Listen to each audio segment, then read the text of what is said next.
Hello everyone, আজকে city ব্যাংকের সিডিটাস অ্যাপসের কিছু ইম্পর্টেন্ট ফিচার নিয়ে কথা হবে।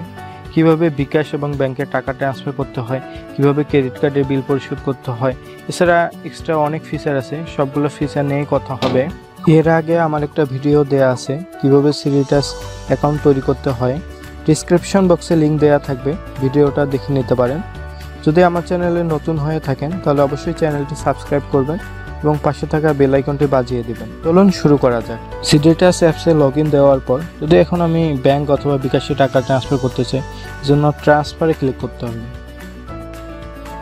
আপনি যেখানেই টাকা ট্রান্সফার করুন না কেন, আপনাকে বেনিফিশিয়ারি ম্যানেজমেন্ট থেকে আপনার ব্যাংক ইনফরমেশন অথবা বিকাশ ইনফরমেশন সকল ইনফরমেশন আগে অ্যাড করতে হবে।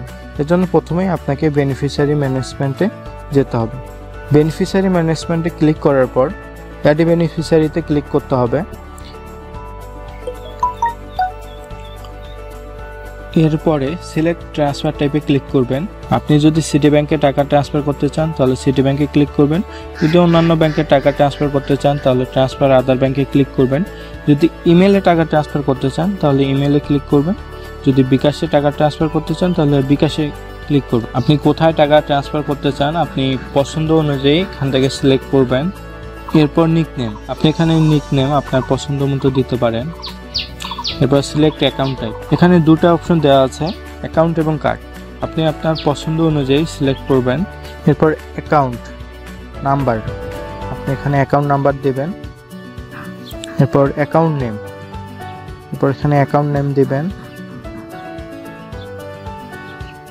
এরপর সিলেক্ট ব্যাংক নেম, আপনি কোন ব্যাংকে টাকা ট্রান্সফার করতে যাচ্ছেন এই ব্যাংক সিলেক্ট করবেন।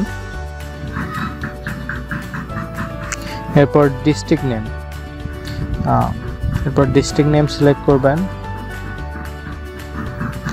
এরপর ব্রাঞ্চ নেম সিলেক্ট করবেন। এরপর বেনিফিশিয়ারি মোবাইল নাম্বার, এটা অপশনাল, আপনার যদি জানা থাকে এখানে মোবাইল নাম্বার দিবেন। এটা কোনো ইম্পর্টেন্ট বিষয় না, এখানে না দিলেও সমস্যা হবে না।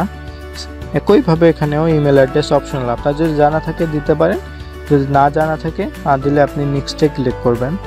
নেক্সটে ক্লিক করার পর আপনার সকল ইনফরমেশন এখানে দেখা যাচ্ছে। আপনি এটা ভালোভাবে দেখে ঠিক আছে কিনা না ভুল হলো, এরপর আপনি নেক্সটে ক্লিক করবেন।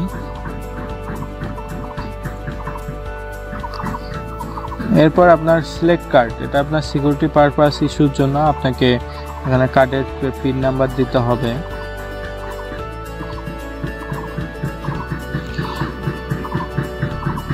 পিন নাম্বার দেওয়া শেষে এরপর আপনাকে অ্যাডে ক্লিক করতে হবে। দেখুন সাকসেসফুলি অ্যাড হয়ে গেছে। আপনার যেই অ্যাকাউন্টটা বেনিফিশিয়ারি ম্যানেজমেন্টে সাকসেসফুলি অ্যাড হবে আপনি চাইলে এটা টাকা ট্রান্সফার করতে পারবেন। আপনাকে পুনরায় আর বেনিফিশিয়ারি ম্যানেজমেন্ট থেকে আপনাকে এটা আর অ্যাড করতে হবে না। যেহেতু আমি এখানে বেনিফিশিয়ারি ম্যানেজমেন্টে অ্যাড করেছি তাহলে এখন আমি টাকা ট্রান্সফার করার জন্য আদার ব্যাংকে ক্লিক করব। আদার ব্যাংক অ্যাকাউন্টে ক্লিক করার পর এখানে আপনি সিলেক্ট ফ্রম অ্যাকাউন্ট এখানে ক্লিক করবেন। ক্লিক করার পর সিলেক্ট নিকনেম, আপনি বেনিফিশিয়ারি ম্যানেজমেন্টে যেই নিকনেমটা অ্যাড করেছেন এখানে আপনি এই নিকনেমটা সিলেক্ট করবেন। এরপরে আপনি এখানে ট্রান্সফার অ্যামাউন্ট এখানে দিবেন। দেওয়ার পর আপনার এখানে ট্রান্সফার মোড, এখানে তিনটা অপশন আছে, BEFTN, RTGS, NPSB। BEFTN এই ট্রান্সফারের মাধ্যমে যদি আপনি টাকা ট্রান্সফার করতে চান তাহলে 2 থেকে 3 কর্মদিবস সময় লাগবে আপনার অ্যাকাউন্টে টাকা ট্রান্সফার করতে। আপনার ব্যাংক যদি NPSB আওতাধীন হয়ে থাকে তাহলে আপনি ইনস্ট্যান্ট টাকা ট্রান্সফার করতে পারবেন, এর জন্য এক্সট্রা কোনো চার্জ হবে না।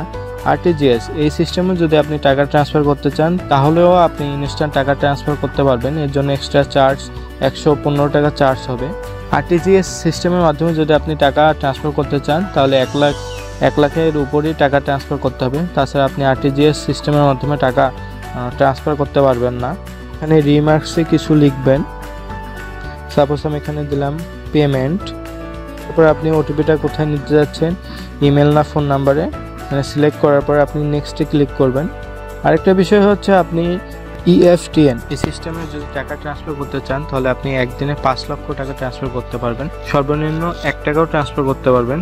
এছাড়া যদি আপনি RTGS এই সিস্টেমে টাকা ট্রান্সফার করতে চান তাহলে আপনাকে ওয়ার্কিং আওয়ার্সের মধ্যেই টাকা ট্রান্সফার করতে হবে, তা না হলে আপনি ইনস্ট্যান্ট টাকা ট্রান্সফার করতে পারবেন না। আপনি নেক্সটে ক্লিক করবেন, নেক্সটে ক্লিক করার পর একটা ওটিপি আসবে, ওটিপি আসলে ওটিপি সাবমিট করার পরে আপনি নেক্সটে ক্লিক করলে আপনার টাকাটা ট্রান্সফার হয়ে যাবে।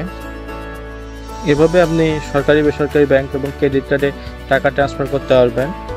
আপনি যদি এখন বিকাশে টাকা ট্রান্সফার করতে চান তাহলে ঠিক একইভাবে বেনিফিশিয়ারি ম্যানেজমেন্ট থেকে আপনাকে বিকাশ নাম্বার অ্যাড করতে হবে, এরপরে আপনি বিকাশে টাকা ট্রান্সফার করতে পারবেন। ঠিক একইভাবে আপনি ক্যাশব্যাক করেও টাকা ট্রান্সফার করতে পারবেন। এরপর আসি ক্রেডিট কার্ড এবং মোবাইল রিচার্জ। ক্রেডিট কার্ড এবং মোবাইল রিচার্জ করতে হলে আপনাকে পেমেন্ট অপশনে যেতে হবে। পেমেন্ট অপশনে আসার পর আপনি যদি ক্রেডিট কার্ডের বিল পরিশোধ করতে চান তাহলে আপনাকে প্রথমে বেনিফিশিয়ারি ম্যানেজমেন্ট থেকে ক্রেডিট কার্ডের সকল ইনফরমেশন অ্যাড করতে হবে। আপনি সকল ব্যাংকের ক্রেডিট কার্ড এখানে অ্যাড করতে পারবেন এবং সিটিটাস অ্যাপস দিয়ে আপনি ক্রেডিট কার্ডের বিল পরিশোধ করতে পারবেন। এর জন্য আপনার 2 থেকে 3টা ওয়ার্কিং ডে সময় লাগবে ক্রেডিট কার্ডের বিল পরিশোধ হতে। ঠিক একইভাবে আপনি যদি মোবাইলের রিচার্জ করতে চান তাহলে বেনিফিশিয়ারি ম্যানেজমেন্ট থেকে আপনাকে মোবাইল নাম্বার অ্যাড করতে হবে, এরপরে আপনি রিচার্জ করতে পারবেন। এভাবে আপনি বিভিন্ন ধরনের পেমেন্ট থেকে শুরু করে আপনি ক্রেডিট কার্ড বিল এবং মোবাইল রিচার্জ করতে পারবেন। আজকের ভিডিও এ পর্যন্তই।